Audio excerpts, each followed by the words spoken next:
emotional, damn it.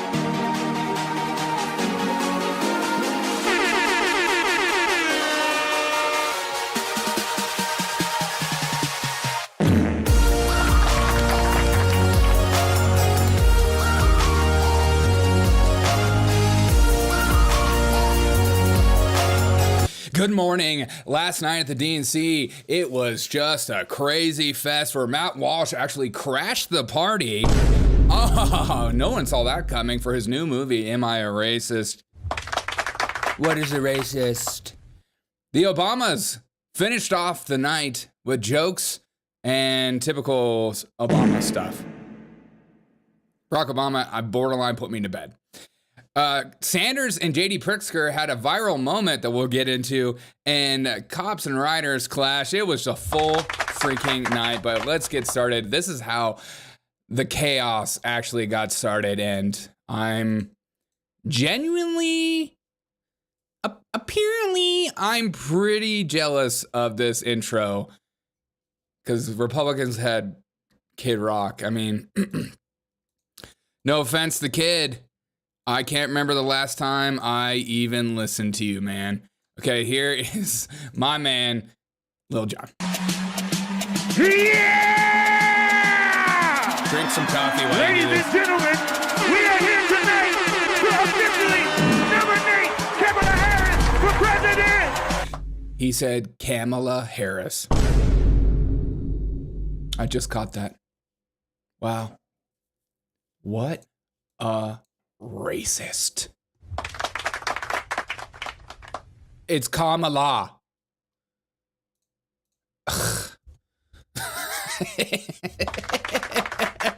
Oh, well, so he's allowed to say it, but when I say it, it's wrong. We are here tonight to officially nominate Kamala Harris.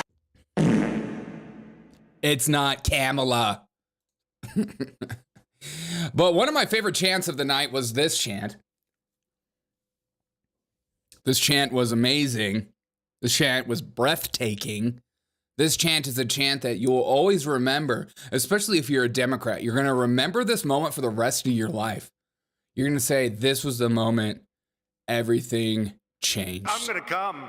For the Democrats and their plan for the future. This moment, this chant, I knew this would go viral. I'm so glad somebody clipped it because when I saw it live, it was magical.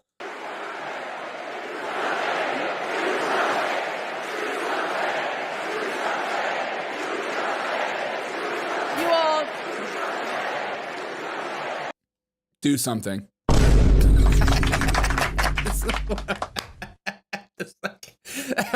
What's up, Willie? Willie in the chat. Let's get drunk and vote for Kamala. Yeah, this is how the heck this bursted out in a chant is still my favorite. Do something. Do something. Do something. Do something. Do something. Okay. Democratic platform is do something 2024. Because it certainly seems those have forgotten how long the Democrats have actually been in power. But my favorite, you gotta do it. You just gotta do something. You, like in guys in life, sometimes you gotta do something. You gotta stop thinking about it. You gotta stop talking about it and get down to work. Do something. Do something. Maybe we could all chant that to our politicians, though, at this point. Sometimes I want to chant that as well. So maybe not as stupid as I give it credit for. Still, my favorite thing in the night was accidentally seeing pictures of Matt Walsh everywhere. And my favorite is watching all these leftist tart accounts try to pass the information around. They're just like, oh my God, if you see this man, it's not one of us. Okay? I'm going to come. It's Matt Walsh. He's literally a bleeding heart racist who doesn't know what a woman is. They were so triggered by it. But none other than CNN. This is like, he's clearly doing promos for his new movie coming out, Am I Racist? Which I suggest everyone see. Matt Walsh is the greatest thing to happen to Daily Wire since Daily Wire was created. Jeremy Boring sucks. Andrew Cleveland sucks. Matt Knowles is okay. Ben is annoying. But Matt is is fantastic. And here's Matt just kind of browsing around in the background. Still one of my favorite clips. The more they see her, the more they're going to like her. I saw what she did in the Senate. We served together for 4 years. She cared about families. He's gonna come around she could work here. with all kinds of Top people, quarter. and she was effective in getting things done. One of the things she pushed, which There we he is. succeeded in, was $35 insulin for senior citizens. Now we're going to get it for everybody. What's your response when Trump takes He's gonna credit come of back. that? Trump takes credit for so many things he doesn't do and gets the blame. Who is this man? Can he be stopped? Matt, is that you? If that's you, speak. My favorite is, too, the overhead shot. You can kind of see him right there, just gearing up to start walking over. I mean, that costume, that hair, that mindset, that vibe is incredible. God, he's so funny. But Democrats last night continued down their lies, and they can't help it with Trump. I swear these people, they don't watch any news. They don't watch any other podcasts. They don't read the news. They just get told what to say, or they hear these notes like Trump makes out with bleach or Trump, good people on both sides. They just say these things. And here's J.D. Pritzker last night doing exactly that. They just can't stop During this. COVID, we supported small businesses and jobs. And Donald told us to inject bleach. What is it like to have no idea what you're being a billionaire? Just another reminder that just because you have money doesn't mean you have the brains. And the funniest thing before J.D. Pritzker came out that last night was Colonel Sanders, Bernie Sanders, was mocking billionaires, saying all these negative things about billionaires. Then J.D. Pritzker comes out, who's actually a billionaire. Again, context is everything. The Democrats are very confused about that kind of verbiage. We don't know what context is. But just a reminder that just because things were just so full of hope, so full of beauty and grace last night with Obama speaking and J.D. Pritzker and Bernie Sanders. Ooh, I love that Bernie Sanders. Have you seen Bernie Sanders? He's so Bernie Sanders.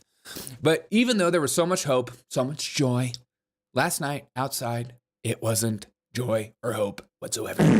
It was one of the scariest experiences ever. But here is a cop baiting an Antifa member to get wrecked. Come in. Come on over. What do you mean? Let them go. What do you mean, come on? Why? Hey! Fascist! Fascist! Oh my God. Oh my God. Freaking fascist. It doesn't matter. Kamala will bail me out. I like the wave over. Come on. Come over. Come over. I'm your friend. I'm a cop. I don't know. I'm not totally sure. My mom told me not to trust cops. Yeah, I'm a pretty good guy. You can come on over. I don't think so. No, I got chocolate. Oh, you got chocolate? Okay, cool. I'm on my way over. Get wrecked. So stupid. Okay, it's so dumb. And then Michelle Obama said this, which you gotta follow communistic protocols. Remember that you're always a victim. Everything you do is through the lens of victimhood, and that there are people in power above you that can get whatever they want. And they're not talking about themselves. That's the funniest part, because they are talking about themselves. As always, whenever they call you of doing, that's exactly what they're doing. So here's Michelle Obama dropping down the silliest statement I've ever heard in my life, which, much like last night, we had a woman that said, if Donald Trump gets in the office, he's going to start locking up his political opponents. And everyone with 2 brain cells says, that's exactly what you're doing.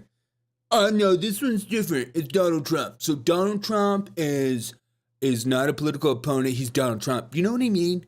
No, I don't know what you mean. Here's Michelle. We don't get a second, third, or fourth chance. If things don't go our way, we don't have the luxury of whining or cheating others to get further ahead. No.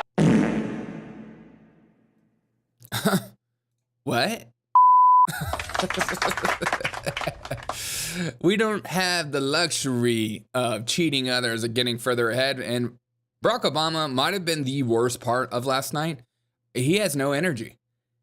I think he doesn't care. He's like, I've already served my time. They love me. It doesn't matter. I could phone it in. In fact, I'm going to go to the DNC and make a penis joke. Oh my God, he's so small. Donald Trump, look at him.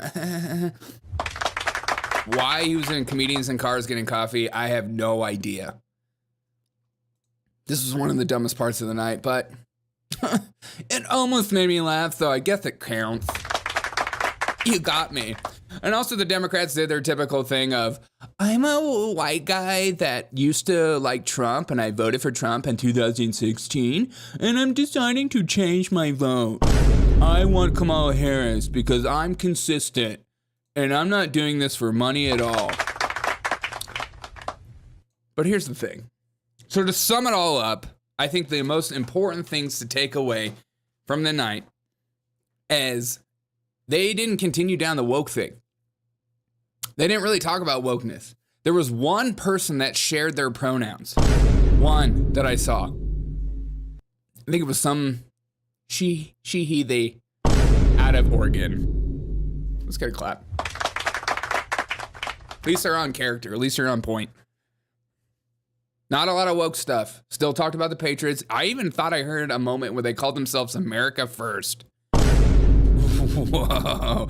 I'm telling you, they're just taking Donald Trump's playbook and they're rewriting words to mock him. And I think it's very effective. And I don't know if the Republicans are ready for that kind of stuff. Also, one of the biggest notes of the night for me was there wasn't mention of Biden at all until Barack Obama came on stage. It was almost like he wasn't even alive. They didn't mention him. They didn't talk about him. They didn't give a homage to him. They didn't say wink and a nod. Thank you so much for being the most effective president ever.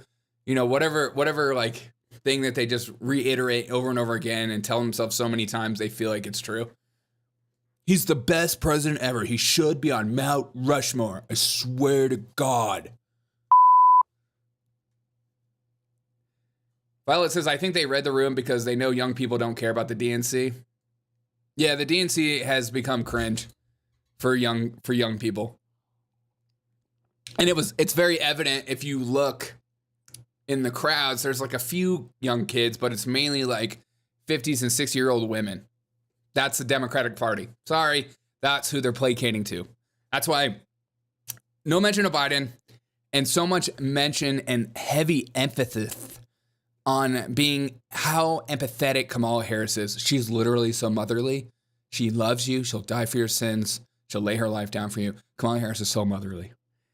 But I think one of the funniest things for me was seeing these people over and over and over again talk about how Kamala Harris is strong, particularly against criminals.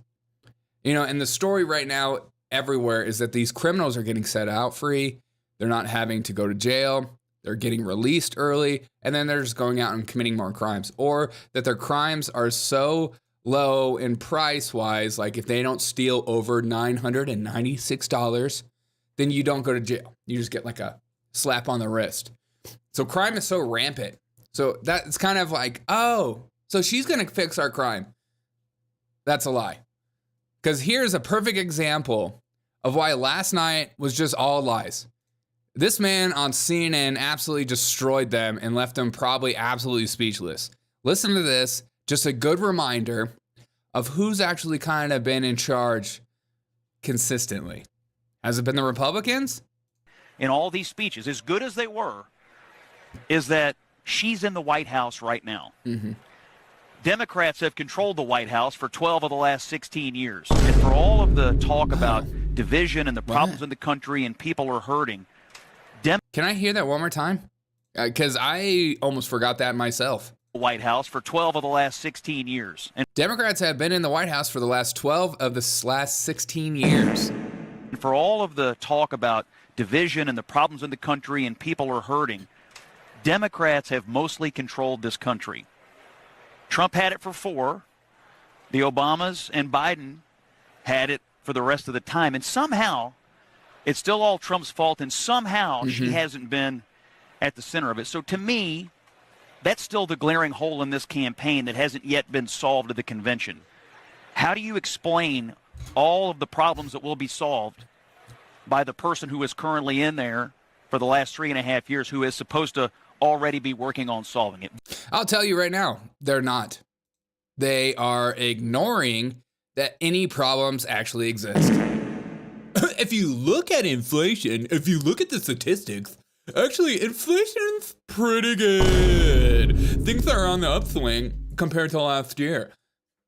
Actually, crime has statistically gone down. If you look at the crime statistics, we're not going to actually look at who's reporting and how they're reporting, because then that would make us look stupid. But crime's going down, even though, you know, people are complaining about it, especially in major cities with these illegal immigrants. People are mad about that kind of stuff. People are seeing the effects, feeling the effects. It's like you look at your grocery bill compared to like 4 or 5 years ago, and you're like, why am I spending 20 and 30% over? Like, that's not true. Actually, you got a raise at work, and you're like, no, I didn't get a raise, so, oh, well, that's not our fault. Okay, we're telling you that, you know, prices are going up, so you should be getting a raise. Oh, well, I'm not. Okay, well, then I don't know what to tell you. They don't care about your problems. In fact, they dismiss your problems. They act like your problems aren't problems. And then they just say, I'm going to fix it. And then they always have some kind of scapegoat. And I think for like 20 or 30 more years, it'll still be Donald Trump. Somehow Donald Trump will die, and they'll finally be like, we're still reeling the effects of Trump, what Trump did to us. It's incredible. Willie says, don't be fooled by your senses, all is good. Exactly. Again, as always, you could be getting hit in the face. You could be getting stomped on the curb. And they'll tell you that what you're experiencing is mostly peaceful. Have a wonderful night, and I'll see you guys a little later. I hope you enjoyed this morning show. Get yourself some